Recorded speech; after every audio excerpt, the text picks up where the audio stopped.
Hello, welcome to the birth of a new dimension. My name is Aurora, and I will be your host for 1 hour while we travel mentally together here on the radio through the ocean of consciousness. So, okay, I'm going to first introduce myself in case you are new to this broadcast and new to Aurora as the person. I'm a walk-in, and I am not just a walk-in or a person or consciousness who is not the original inhabitant of this physical body since it was grown as a zygote. I am a galactic walk-in in that my consciousness has stellar origins. So as opposed to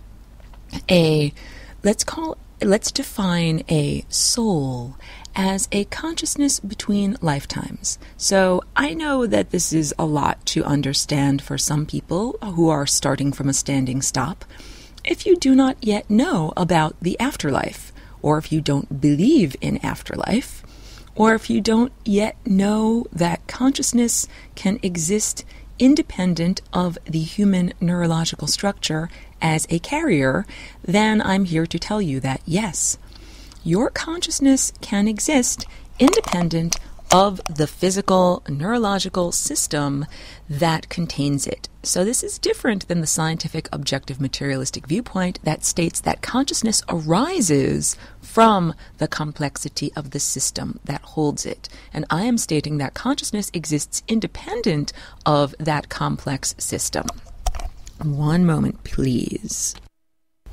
So my consciousness, before it entered into this particular physical form, was existing in a hyperspace reality, in a non-corporeal reality. And although I have had other incarnations in the physical form on Earth, mostly my experiences have been as part of the floating consciousness collective that travels between star systems. And this floating consciousness collective is called heaven. So I can also define myself accurately as an angel or an angelic entity. And heaven itself, the word has been changed and mythologized in this time and place. When people say heaven, they think of pearly gates, fluffy white clouds, angels wearing long white nightgowns, and a place of severe judgment because, according to the literalist Christian tradition, only people that are judged worthy get to enter into heaven. So that's all really distorted. Heaven is actually a hyperspace entity. When I say hyperspace, I mean the room that contains the room.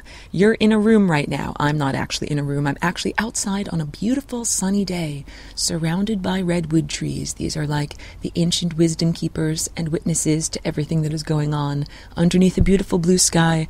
And having charged up my solar batteries, my internal power structure of the energy centers of my body, the chakras of my body, by sun gazing and exposing myself directly to the consciousness broadcast that comes from Sol, our nearest broadcaster of the galactic consciousness. And I was saying, making a distinction, that I'm a galactic walk-in as opposed to a walk-in by a soul, which is consciousness between lifetimes, whom has mostly been associated with earthly existence and Earth surface culture. So I call myself galactic because most of my experiences and how I would characterize myself or my origins as being non-earthly, even though my consciousness presence was here and quite highly interactive with Earth surface human culture before the fall of Atlantis and during High Atlantis. So during that time, there was a sophisticated worldwide culture of both earthly humanoid and earthly non-humanoid, and non-earthly humanoid and non-earthly non-humanoid culture. It's like saying right now on Earth's surface, people from China and people from Africa and people from the United States all can talk to each other on the phone, can all hop on a plane or a ship and visit one another, and can also have commerce, like trade ideas and energy.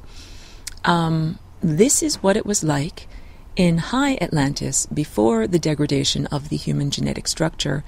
Earth was a beautiful vacation spot and hub of interconnectivity of consciousness of beings from many different places and many different dimensions. And my role at that time was one of a policymaker. I was not corporeal, so I was a consciousness or an entity that existed independent of a physical neurological structure. And I was non-terrestrial in that I did not live on planet Earth, but I associated with planet Earth. It's like saying you don't live in France, but you might have a business partner in France, or you might visit there to give musical performances, or you might visit there to go to the museums and ingest some of the French culture. This is analogous to what my role was like. And I have also spoken on this radio broadcast about how Atlantis went through several different periods, just like ancient Egypt, high dynasties and then a diminishing of the culture. And there was an invasion of consciousness that caused humanity to have a degraded genetic structure, physical structure, emotional structure, ability to perceive, and social structure. And that degradation has led to pretty much the world that we see around us. And the world that you see around you is not the natural self-organization result of humans organizing themselves. The world that you see around you is the result of targeted genetic manipulation and intervention at various times throughout human culture. And the intervention and genetic manipulation all happened from non-terrestrial and sometimes extra-dimensional consciousnesses. So, hyperspace, when I define hyperspace, I'm talking about the room that contains the room. If you are listening to this broadcast from the third dimension, as I presume you are, you're sitting in a room, in a box, and you are looking at a bunch of three-dimensional objects. But here is a question for you. What is the room that contains the room? The room is on a planet. The planet is in a solar system. The solar system is part of a galaxy. The galaxy is part of a universe or a cosmos. What is the context that contains that universe or cosmos? And the answer is hyperspace. Let's get a little bit into how to build the dimensions. So you're in the third dimension. The 0th dimension is infinity. It is a dot that contains everything. It is the singularity. It is the presence of all information, all energy, and all consciousness and all possibilities. So according to science and math and fancy equations, the singularity is the place where all of these equations break down. They don't make sense anymore. They don't give out answers that have relevancy or salience. They don't make sense. So the 0th dimension is where everything begins. And the first little leap of consciousness is considering what would exist if something did not exist in the place where everything exists. That's quite a concept to have. The source at one point had to think to itself, what if part of me wasn't here? And that was a radical and revolutionary thought that created the first dimension. And the first dimension is a line. If you take a point and you make another point anywhere around it, you connect those 2 points with a line of points. And then you have the first dimension. And it's the first dimension not because it comes first, but because it only requires one piece of information to describe a position of consciousness along that line. So we only need to know, is it number 1, 2, 3, 4, 5, heading into infinity. The next dimension is the second dimension, and it is at 90 degrees to the first dimension. This is all going somewhere. Stick with me. If you could imagine lining up a row of pencils, or if you are human and you look down at your hand and you line up all of your fingers, you can imagine that each one of those fingers is a one-dimensional line. And when you line up a bunch of one-dimensional lines, you get the second dimension. It's a plane. So a bunch of pencils or fingers or lines lined up next to one another creates a flat plane. You can envision a piece of paper. And this piece of paper, a dot on a piece of paper requires two pieces of information to describe where it is. An X and a Y, or a length and a width. But we don't have height yet. Dun, dun, dun, dun, dun, dun. What is 90 degrees to the second dimension? It is the third dimension. So that would be if we envisioned stacking up many pieces of paper to make a fat, thick, like brick or cube of paper. And that is the third dimension. We make the third dimension by stacking up many, many planes. And now you look around you at the room that you are in and you say, I'm familiar with this. This is the dimension I live in. This is the third dimension. And I ask you, okay, now, please point to the fourth dimension. And I'll even give you a clue. The fourth dimension is 90 degrees from your present location. And that's very difficult because you're going to try to point out the window or up to the sky or down to the ground. But it is not a spatial dimension. So the closest thing that you can do is point to a clock, because the next dimension, or what is 90 degrees to the third dimensional box that you're presently standing in, is the fourth dimension. And that means that the third dimensional box that you were standing in at 1239 is not the same box that you are standing in at 1240, and not the same box that you will be standing in at 1241. Each box is a moment. Each box is like an individuated train car in a big, long train. And each train car contains a moment, and the train itself is your timeline, the line of your life. And if you notice now, we have circulated back to the first dimension, something that is in the form of a line. So the timeline that you are presently experiencing can be described by one piece of information. Are you at year 0, 1, 2, 10, 100, or infinity? Once we have entered into this realm of quote-unquote train cars of reality, that is hyperspace. That is the room that contains the room, okay? Because the room of the third dimension has to be somewhere. If 1239 has to be next to 1240 and has to be next to 1241, they have to be somewhere, and the somewhere where they are is called hyperspace. And hyperspace is occupied by entities that are hyperdimensional. And this means that they perceive the tapestry of time from looking up above it. When I used to have visitors come to visit my studio and I would describe this, I would say, you, from your viewpoint of 5 or 6 feet off the ground, off of the carpet, are analogous to a hyperspace dweller. And a little ant that is walking along the surface of the carpet in my studio is analogous to a person who is occupying the third dimension and is submerged within the fourth dimension, submerged within the flow of time. So I am here submerged within the flow of time because I have a mission. All of this is backstory. Aurora introducing herself as a galactic walk-in. Why am I here? Why did I walk in? Why am I incarnated? Why have I become densified to this physical dimension? And first of all, I became densified to this physical dimension through a portal that is called the Flying Rainbow Lasagne. If you have not yet seen or experienced what the Flying Rainbow Lasagne is, easy enough to simply look at the ucy.tv/FRL homepage for Birth of a New Dimension. It is featured prominently in the banner. You can also click on the feed that comes from the Birth of a New Dimension Facebook page in order to see several artistic depictions, both sculptural and two-dimensional. And I also urge you and invite you to check out the conception of the Flying Rainbow Lasagna. This is an original animation that I created and is available on YouTube.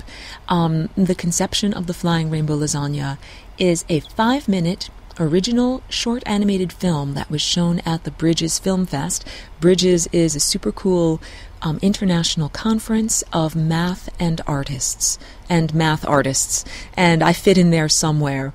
And I created it because it's an international conference, so I could not use verbalized English language and the flapping of my mouth parts to convey these ideas that I do here on the radio with nothing but the flapping of my moving mouth parts. In case you don't know, also, I'm primarily a visual artist, although I'm also a singer and a musician. It is all the harmonic language of color, line, shape, form, movement, texture, and tone. Some people would describe it as sacred geometry, but geometry is a misleading word. Geometry comes from geo, and it literally is the root word meaning earth measuring. It comes from when farmers needed to measure their fields so they could adequately and fairly divide up their crops, and is part of the beginning of agriculture and the beginning of civilization. But geometry is not an adequate word to describe the partitioning of the universe or the cosmos, or how we would measure and define and apprehend and comprehend the formal structure of the universe. So we need better language to speak about that, a more impeccable description. And this language of harmonics, or the language of color, line, shape, form, texture, movement, and tone, is an interdimensional language. If you / when you begin to meet and interact with and share consciousness with beings from other times, places, and galaxies and star systems, you will have to find a common language. And the common language is not English. Everybody in the cosmos does not speak English, although it is interesting that there are many people who appear humanoid, who might have 2 arms and 2 legs and, roughly the same facial structure of 2 eyes and one hole for speaking and breathing. The challenges in interacting with and communicating effectively with otherworldly beings is that they might be moving at a vastly different rate than you are. So these are some of the crucial questions. Birth of a New Dimension, this radio broadcast, is all about preparing Earth surface human culture for interdimensional contact. And so part of it is necessary to do yoga of the perception and to prepare yourself for how to perceive and communicate clearly and effectively with hyperdimensional beings. So this language of harmonics is the language. And for some people, they begin to perceive this language of harmonics, and it is expressed as music. I'm not sitting at my piano right now because it's a beautiful sunny day and I'm out here getting direct consciousness transmissions from the sun. But if I were at my piano, we would be able to understand that tone is an abstraction and is something that can be understood, and that it is the pattern of the differentials between each tone that makes a harmonic structure. And that same structure is being played out in the placement of planets in the solar system, the placement and size and nested proportions of the chakras in your body, the placement of energy around an atom, the formation of timelines in a hyperspace reality, and energetic structures that are so large they have not yet been perceived by little tiny humans with little tiny eyeballs. I'm talking about energetic structures that are at the size of galaxies or at the scale of galaxies. For example, black holes do emit jets of incredibly high intensity energy, and these streams of energy sometimes are millions or billions of miles long, and they connect various structures like black holes to black holes or galaxies to galaxies, and they're so large they are part of an energetic structure that has not yet been perceived by humanity because humanity is too small and is stuck to the surface of Earth, just like the little ant that is stuck to the surface of the carpet in my analogy of my studio. That little ant is stuck to the surface of time. So when science talks about time, science describes the mythological, erstwhile Big Bang. This is cosmology. This is the story of where you came from. It's not necessarily a true story. It's just a story. The industrialized Western culture might look down upon the stories of another culture that is native or aboriginal that describes the cosmology of the universe and where you came from. They are both equal, both equally valid perceptions.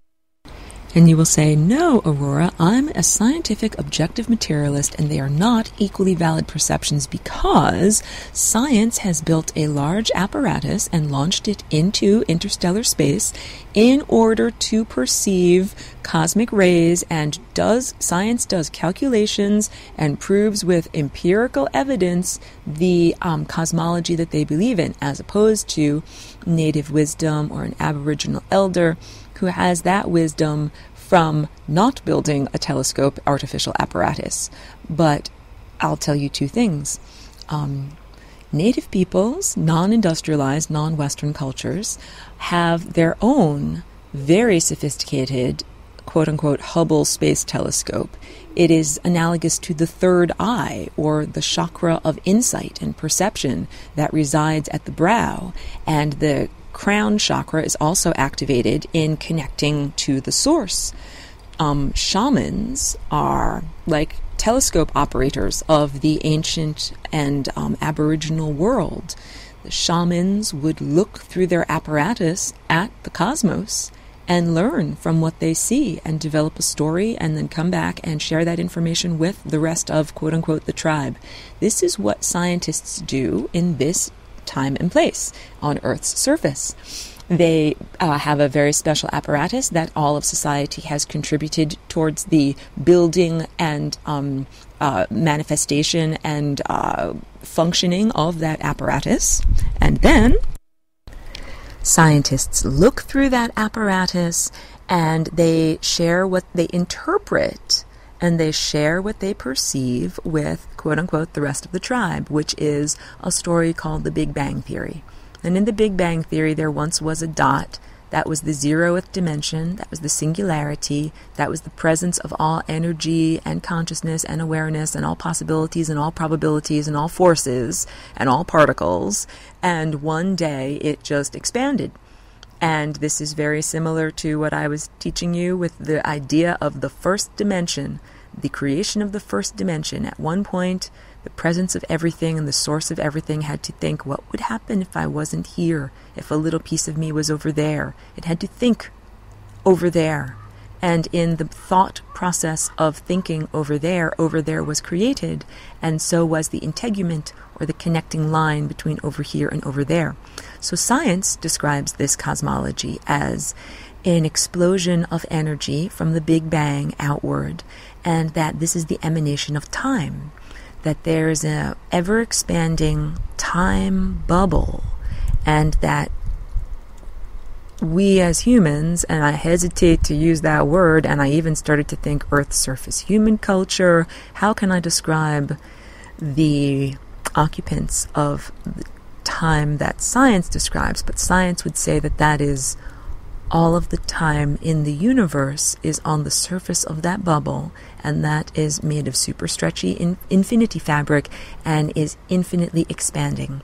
And all of the information that is inside of the bubble would be considered the past, and all of the information that is on the outside of the bubble, science does not even recognize. Isn't that interesting? Science says it hasn't happened yet, therefore it doesn't exist. So science looks at the cosmos as an ever-expanding bubble of time where you occupy the surface of that bubble, but where there is no context. And I've just spoken to you about hyperspace as being a context, the room that contains the room. If you want to have a line of train cars, you have to have a train station. And hyperspace is the train station where all of the train cars line up. And not only do you have one train line, but you have a multiplicity of train lines.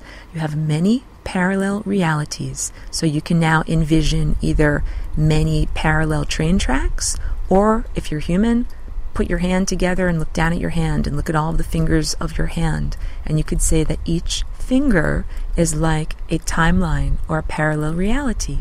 And you could say that the middle finger is like a central reality, and as you get towards the pinky and towards the thumb, towards the periphery, you get further and further away from the events and the likelihood of that central reality. And this is pretty much the structure of your corporeal existence.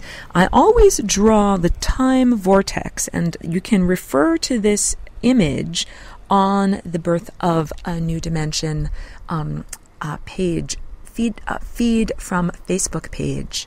There's a sketch there that looks kind of like a circus tent or a yurt in cross-section, and that central tent pole or central yurt pole would be the core possibility. I call it the path of least likelihood because there is only one of those timelines in the extremely intensely varied structure of the timelines of your life, or the time vortex that you reside within, or it is also analogous to an old-fashioned analog record. You know, like a record that you play on a record player with a needle. That is essentially one extremely long spiral line that spirals from the outside perimeter of the record to the inside where the spindle is. And you, as consciousness, are analogous to the needle on the record. And you are playing the song of your life. And the song of your life is not just the song of this present combination of decisions that has led you to this moment. It is the combination of every single possible set of possibilities that can lead you in any direction. So we all make decisions in our lives, and those decisions are like the hand on the steering wheel of our life that make us go in one direction or another. And the determining factor of where your awareness, where the needle on the record, what song is being played, is choice and consciousness. And this is a tough concept to embody, because we also are submerged within context. And although we may be making choices, we are also impacted, and we have to work within the context of events of reality. So it is also like saying time is a tapestry, and you, on your one timeline, are just one thread that is woven throughout this much larger tapestry. And in order for you to fit harmoniously, you have to fit with the overarching pattern. In fact, that's what the word harmonics is all about. The overarching pattern that governs energy as it is flowing. So all of the paintings and artwork and sculptures and animations that I do are all depictions of this energetic framework. There is a structure to hyperdimensional reality that governs the behavior of energy and particles and the matter of the material world as it is assembled into the material world. You could call it the grain, like the grain of wood. It is a pattern of energy, and it is a pattern of consciousness. And this pattern is the language of color, line, shape, form, movement, texture, and tone. And when you conform to the pattern, that is called health and vitality. And when you diverge from the pattern, that is called decrepitude and death. All right? The membrane of death is a flowing membrane or barrier between worlds, in much the same way that a tornado is created just by the whirling and swirling action of atmosphere amidst itself. The membrane of death is created by the whirling and swirling action of time/consciousness and awareness swirling amidst itself. The membrane of death is a focuser of awareness, in that it is selecting for certain personality characteristics, behaviors, belief systems, and choices. So to use the analogy of quote-unquote the record of your life, and you are playing the song of your life, and as you spiral inward from the periphery, you become more and more in alignment or in tune with not only your true self, like the true set of characteristics that represents aspects of your consciousness with the least amount of distortion, and you also become in alignment with the harmonic vibration of the great thinker, because you are a tiny particle of consciousness circulating within a great mind. You could think that it's analogous to being a neuron in a great brain, but really the sun would be analogous to a neuron. You're not even at the level of a neuron. You're at the level of a tiny little neurotransmitter that jumps the neuron, the synaptic gap, the area in between neurons. And that moment of jumping the synaptic gap and making it across that area is analogous to the moment of ascension. What a lovely segue into the present moment that we are in. And we are like a beautiful, fertile, pregnant woman who is just about to give birth. Like that is where we are cosmically as a planet and as consciousness. There has been a great deal of gestation and a great deal of preparation for this moment. This is also why I call this show, this radio broadcast, Birth of a New Dimension. It is based upon a painting, and I've been working on this painting since 2012. That doesn't mean I've been painting on it every day for the past, 3 or 4 years. It means that I drew the basic drawing, and any painting that I do, before I do the actual drawing in ink, I do extensive pencil drawings on paper. And so the reason why I did it is because artwork, when it is done intentfully, can be a powerful way to manifest events. And these were all events that I wished to see and experience. So to give you a little bit of an idea of the narrative structure of the painting, in the foreground, there is a male and female figure in two Merkabahs that are joined together. So they are like a twin Merkabah, and these are twin flames. And directly above them, there is a crystal that is an octahedron. And this is a allegorical depiction of the Merkabah, which is a star tetrahedron, morphing into its higher dimensional state, which is one of an octahedron. P.S. I go into this extensively in my online course called Lessons for Full Spectrum Humans. We are already knee-deep into the semester. It's a little bit too far to catch the train on this one, but just know that it exists, and the semester will come around in June and in September. And if this information interests you, please visit my website, flyingrainbowlasagna.com, and click on the online course tab where you can read the full syllabus and find out about all the goodies. And you can even buy the recorded lessons as a DVD box set and prepare. You can do your homework in advance for next semester. But in the direct center of the painting, there is an extraterrestrial face, and the male and female figures with their rainbow chakras are converging like parallel lines that converge at infinity at the focal point of the extraterrestrial face. And up above that, there is a depiction of Earth, the planet, cracking in half the way you crack an egg to make your eggs in the morning. And out of the center, instead of a yolk, is a figure that is standing inside of a flying rainbow lasagna. And surrounding this upper portion of the painting are some very dimensionally painted extraterrestrial rainbow faces. And when I say dimensionally painted, I have two different types of paint that I work with. One is very flat and glossy and pools out into a brushless, glossy surface. And one is very thick and almost like honey or toothpaste. And I use that to make these very high dimensional dots. And it's one of my favorite parts of the painting. It's like icing the cake. It's like putting the final finishing touches on. And these dots literally stick up into the third dimension, and they add a wonderful texture and a wonderful sense of the energy of those presences. All of this, some of my paintings are scholarly. They are investigations, almost like an equation, like A plus B divided by C with a dash of D thrown in equals question mark. And then I do that in order to find out what question mark looks like.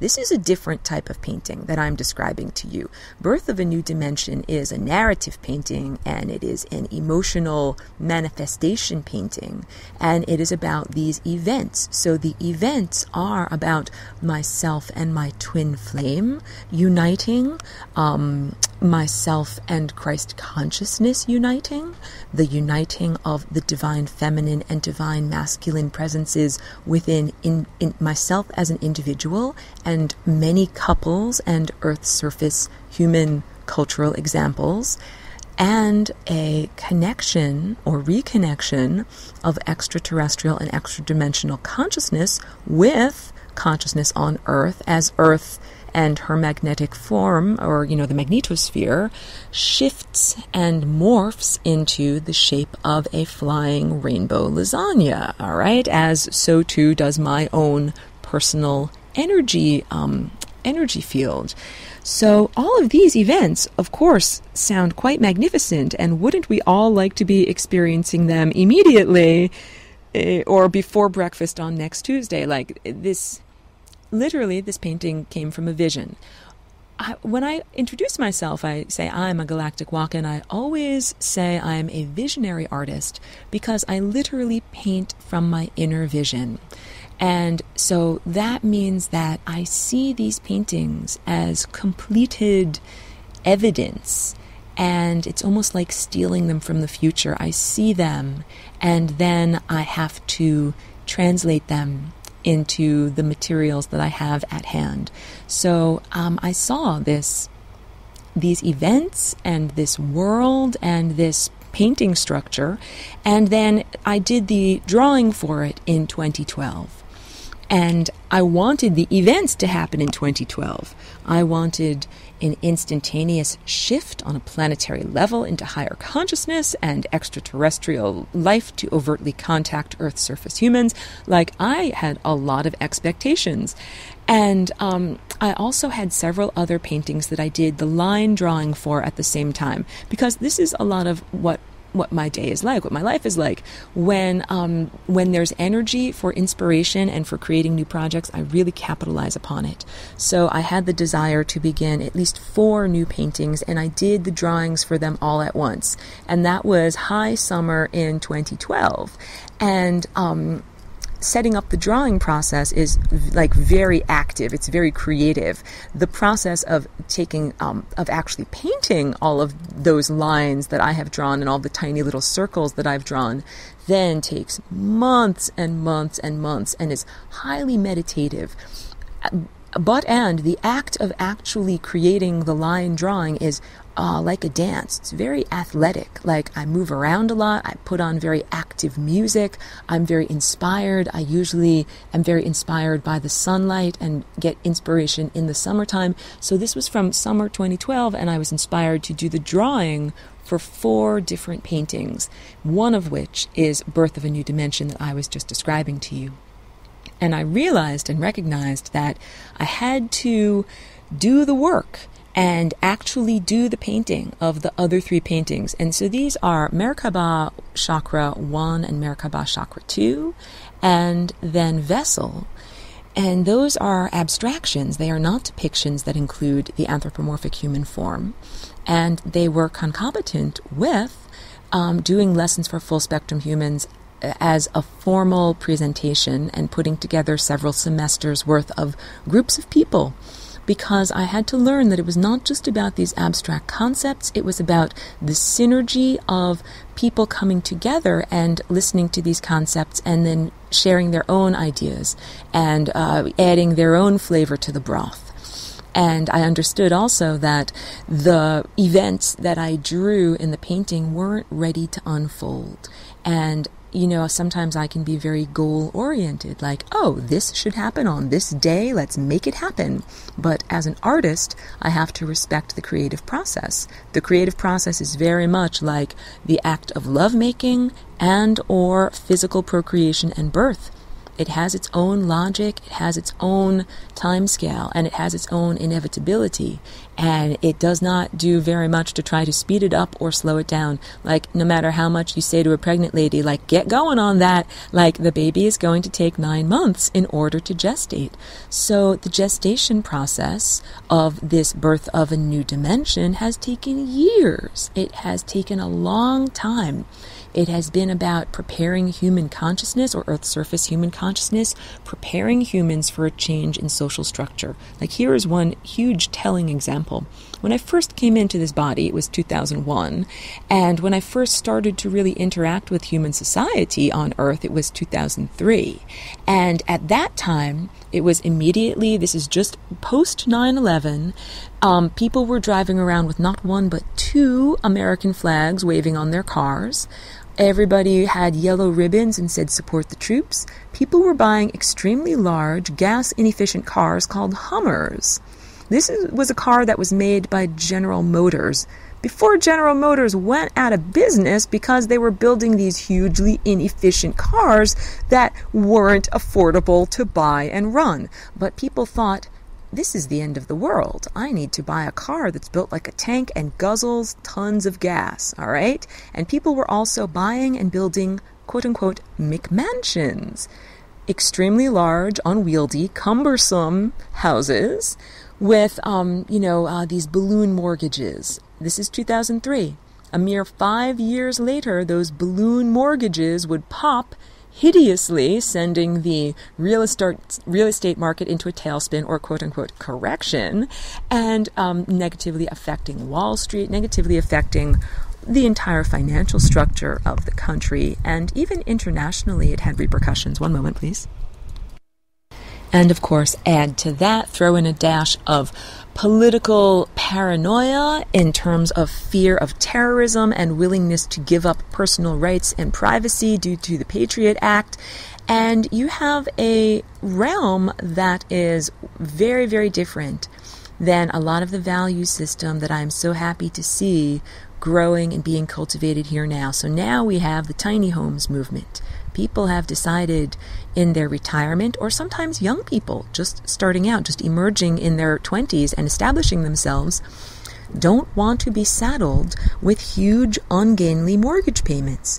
People don't also recognize that they don't require a large, formal entryway and a 3-story foyer and a huge walk-in closet. Like, so much of the accoutrements of the McMansion had to do with a lavish lifestyle that was not necessarily desired by the populace, but was programmed in as a set of desires. And it was programmed in by media. If you ever have seen the TV show Cribs or any of the E-network, I'm just collecting my words here, television shows that exalt people that have a high degree of physical wealth and will take you on a walk through their house in order to put on a pedestal people that are living in that way. So this was a form of social programming that said, this is a desirable way to live and you should aspire to it. But now people are reclaiming their own desires and saying, what do I really desire? And many people are desiring a life that is simple and has greater quality. And when I say quality, let's define this as quality of consciousness, because it is not a high quality of consciousness to be stuck working at a 40-hour work week with a 1 or 2 hour commute in order to earn enough money running on the hamster wheel to pay for the mortgage of the giant McMansion and the giant gas-guzzling Hummer. I am happy to note these changes in cultural values because this is necessary for like preparing a garden. You don't just plant seeds in a garden. You have to take time to prepare the soil and then plant the seeds at the right time. So Earth surface human consciousness has been cultivated and prepared for about the past decade, so that now people are much more interested in having a tiny house, and a tiny mobile house that you can pull with either an electric car or a hybrid vehicle, sustainable living, a place where you can grow your own food, the idea of food, not lawns. That is revolutionary. And all of these changes have been necessary in order to prepare humans for what will be a social revolution. And part of this revolution is a change in perception and values. We will not still have private property as we currently know it. So, the idea of, well, let's just say that the area around our homes will be a cultivated garden of wild-crafted food that we will all share openly. And this is part of, again, a change in human culture and values. The idea of living happily in a gated community and having an abundance of food while just outside of your gates there are angry, hungry people is no longer considered a viable or sustainable pathway for, I would say, many of the people that are on the timeline that I am occupying. And we can also talk now about which timelines are being occupied, because there are a diverse array of parallel timelines. Many of them diverge from 2011 and the moment of Fukushima. That is a crucial node or branching off point of events. And I will tell you that, if your hand is like a bunch of parallel timelines, over towards the thumb, there are some horrible possibilities of worldwide social collapse, total irradiation, humans losing their immune system and reproductive system, and human consciousness would change and morph and still be alive, but what it would turn into would be a truly distorted and diminished version of what it could be and what it should be. Kind of like Gollum from Lord of the Rings, a underground, twisted, pale, psychotic, disconnected version of what humans could be, which is connected to source. Let's talk about the opposite of the thumb, the complete antithesis, the pinky. All of the timelines that are parallels in that world are timelines of peace, prosperity, connection of Earth's surface humans to higher source consciousness, and the beautiful society and cultural value system that would be an expression of being connected to source. So I was speaking, I think, on last week's episode about my wonderful journey to Mount Shasta, which is a couple of 100 miles away from where I live in California, in the Northern California area. But I certainly live within the penumbra of the mountain and the Agarthans, the Agarthan culture, also known as the inner earth beings, this culture of ascended masters. They have a wonderful cultural value system that is based on not on competition, but rather on collaboration. And they are truly a society where a person with a vivid imagination is a wealthy and well-respected person. So the type of civilization that Earth surface humans could, can, will, and shall create is much more analogous to the Agarthan culture. It is one of you do not have to act out of fear because there is an abundance of resources, and those resources are created with the mind. So this is the next level up. And we'll talk about this, the quantum leap. So, when people talk about the quantum leap, and quantum is such a catchword in the quote-unquote New Age community, what does it mean? In an actual atom, there is the nucleus, and then around the nucleus there are spherical shells of probability. Just like you exist within a quote-unquote train yard of many different train timelines, so too does that little negative electron exist within a field of possibilities. And due to the difficulty of observership, this is also known as Heisenberg's uncertainty principle. It has been shown in the double slit experiment. It has been considered in Schrödinger's cat theory. The idea that simply observing one of these tiny subatomic particles affects it. That you are making things happen with your perception.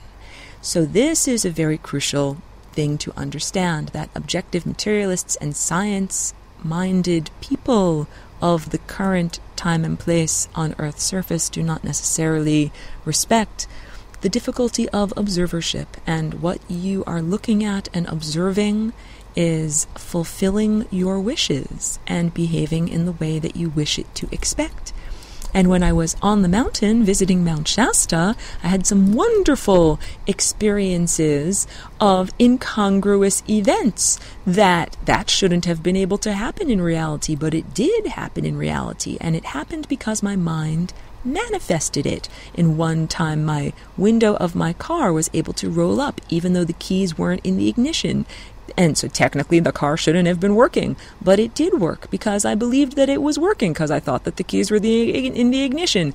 So these magical occurrences and I would define a magical occurrence as an event that does not have the integument to tie it to reality, quote unquote. These have been happening, these can happen, these will happen more and more. And we will move into a realm that is entirely created or manifested by our minds. We will also move into an era where we will be able to eat light directly. So this is pretty big because so many of Earth's surface humans' concerns come from food, having to feed the belly, really. And concerns over money are really just projected concerns over food, because in this time and place, having food means having money. And if you do not have money in general, you do not have food. So in order to prepare the garden for new seeds of consciousness, I am here spreading these ideas of that it's possible to shift from being a corporeal human who eats corporeal objects to being a semi-corporeal or light human that consumes and ingests pure light. And this is what I teach in Lessons for Full Spectrum Humans. It's why it's called Full Spectrum Humans. So being able to eat light is a mental program. It's not like being able to run a marathon is a mental program. But when you run that mental program, the first part of the program is you have to run every day and train your muscles to be prepared to run one day 26 miles, right? The mental program for how to run a marathon is not you wake up one morning and just run 26 miles from a dead stop. This is the same thing with how to live off of pure sunlight. You don't just start from a standing stop. You have to cultivate your energy. Just like running a marathon means you have to cultivate your muscles. You have to do it every day. And the more that you do it, the better you become at it. The more that you do it, the more endurance you have. And eventually, you have enough endurance to keep going and finish the marathon. So the Lessons for Full Spectrum Humans, first of all, gives you just the concept that these maneuvers can be performed, that this lifestyle can be achieved, and then tells you, now here is what you do. You have to start meditating like this. You have to start cultivating your light body or accreting light like this. And some of the practices have to do with meditation, mindfulness, or achieving a, silence, inner silence, and not fueling the verbalized dialogue. It's about unhacking your hacked operating system of your mind. Eating mindfully means not allowing the physical energy and the light that is in the physical food that you eat to be stolen and hijacked by lower vibrational service to self negative thought entities that occupy the interstices. These are like beings that don't have a mouth and they can't eat food, so they want to eat your food, but they can't eat your food, so they just eat your enjoyment. Don't let them eat your enjoyment, and don't let them steal your joy during your day. Whenever you're in bliss, whatever you're doing that gives you bliss, if it is running, or if it's taking a hot shower, or if it's painting, or if it is playing the piano, or if it is making love, or if it is petting your cat, if you're in bliss, Don't allow those restrictive thoughts of doubt, fear, and insecurity to take you out of bliss. Don't respond to them. Say no thank you and continue to be in wordless, direct consciousness communion, telepathic rapport. That is this consciousness state that we are meant to be in. So also, I have noticed a big change and shift in human consciousness. The quality of what is being cultivated and broadcast by Earth surface humans. When people talk about the event, capital T, capital E, I'm talking about like New Age channelers, and I'll also get into how, I am not a channeler, and I do not mean to cast aspersions, but I will tell you that I am my own higher self speaking through this conduit of this physical density. And I will invite you all to claim your own higher self in that way. It is lovely that you want to give your real estate to Kuan Yin and have Kuan Yin be like your roommate. I'm sure that is a lovely roommate. But from my experiences interacting with the Ascended Masters, they really do not want me to give them credit for my life. They say, please take credit for your own triumphs and for your own disasters. They really say, we don't want to tell you what to do. When I interact, and here's the litmus test for ascendancy. When I interact with the Ascended Masters, they might point me in the right direction of certain crucial, like cosmological information, or they might teach it to me directly, but they don't take credit as being the originators of the information. They're just the teacher that happens to hold that information at that point. Very different than an egotistical earth teacher who might say, well, I'm your math teacher. I know all about this equation. I've known about this equation for 10 years, and you have only known about this equation for 10 minutes because I just told it to you. Therefore, I am better than you. That level of condescension and egoic tendencies does not exist in the world of the Ascended Masters. So Ascended Masters are very happy to share information. They do not take credit for things that they are not truly the responsible originators of. They give credit to the large network of consciousness that they are connected to and that they are deriving from. And they also wish to cultivate you or me or anyone in a state of sovereignty, to say, I just want you to be the best you that you can be, or to be like the best creative version of yourself. So it is the end of this hour. I know that we ranged far and wide on these topics. Thank you for tuning in, and please continue to cultivate your consciousness and prepare for these new seeds, these new events to be planted as we are giving birth to a new dimension. Thank you.